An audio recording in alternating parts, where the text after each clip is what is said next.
করে যে ঘটনাটা ঘটেছে সেটা আমরা কোনো প্রতিবাদ করব না, কারণ আমাদের বাড়ির তো কারোর কিছু হয়নি। তাই আমরা বসে টিভিতে দেখব আর বড়দের সাথে আলোচনা করব, আর তো আমাদের কোনো কাজ নেই, তাই না? রাত্রেবেলা 12টার সময় সবাই যখন রাস্তায় ওই মেয়েটার হয়ে লড়াই করবে, আমরা তখন না হয় বয়ফ্রেন্ডের সাথে কেউ কথা বলবো, তা না হলে স্বামীর সাথে বাচ্চার সাথে নিশ্চিন্তে ঘুমাবো, কারণ আমাদের বাড়ির তো কারোর কিছু হয়নি। কিন্তু একটা কথা ভেবে দেখো, আজ যদি চিকিৎসকেরাই যদি সেফ না থাকে, আমরা কি করে সেফ থাকতে পারি? হয়তো প্রতিবাদের ভাষা সবার এক নাই হতে পারে, আমরা রাত 12টায় বাড়ি থেকে বেরিয়ে প্রতিবাদ নাই করতে পারি, কিন্তু প্রতিবাদ হওয়াটা তো দরকার।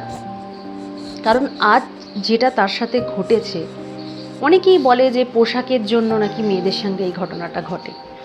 অনেক বাচ্চারাও তো এই ঘটনাটার সম্মুখীন হয়েছে, তো তাদের কি পোশাক খারাপ থাকে? আর যেই ডাক্তারটার সাথে এমন ঘটনা ঘটলো, তারও কি পোশাক খুব খারাপ ছিল? সব সময় সব ব্যাপারে মেয়েদেরই দোষ দেখা হয়। তো আজ যদি আমরা এই ব্যাপারটায় গর্জে উঠতে না পারি, তবে আর কবে আমরা গর্জাব? বাড়িতে বসে খাওয়া দাওয়া ঘুমানো ছাড়া তো আমাদের মতন যারা গৃহবধূরা থাকে, এক্সট্রা কাজ খুব কম মানুষই করে। না হয় একটু প্রতিবাদী করলাম।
ঘটনাটাকে সামনে নিয়ে আসা হচ্ছে, যে ছেলেটাকে সামনে নিয়ে আসা হচ্ছে।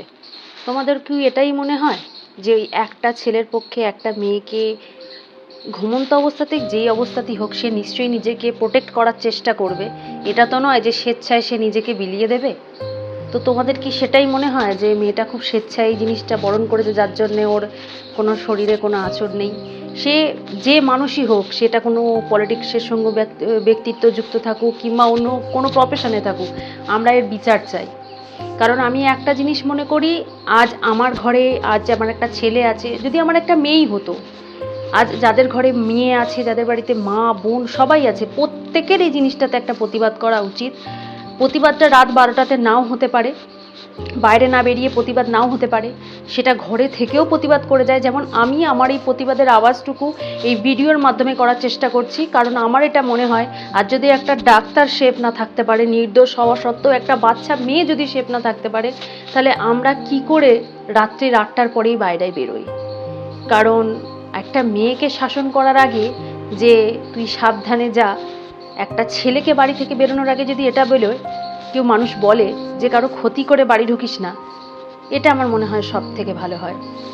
কারণ এই শিক্ষাটার পেছনে, এই যে জিনিসটা করেছে সেটার পেছনে তার ব্যক্তিত্ব স্বাধীনতা হওয়া দরকার। কার পোশাক আশাক কী সেটার থেকে তাকে যে দেখে খারাপ চোখে, সেটা তার দোষ থাকে না, তার পোশাক আশাকটা দোষ থাকে। আমি মানছি সব পোশাকটা সব জায়গায় মানায় না, কিন্তু আমি একটা কথাই বলতে চাই যে সেই ডাক্তারটা কি পোশাক পরেছিল?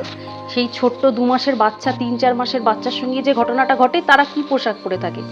আর যে আরজি করে যে ঘটনাটা ঘটেছে, তার জন্যে আমরা প্রত্যেকটা মেয়ে যারা যারা আমরা সোশ্যালে কাজ করি, কিংবা আমরা যারা ঘরের গৃহবধূ, কিংবা আমার মা বোন, প্রত্যেকের তরফ থেকে আমি একটা কথাই শেয়ার করব যে তোমরা যদি নিজেদের প্রতিবাদ করতে নাও পারো, এই ভিডিওটাকে শেয়ার করো এবং হ্যাশট্যাগ দাও আরজি কর বিচার চাই।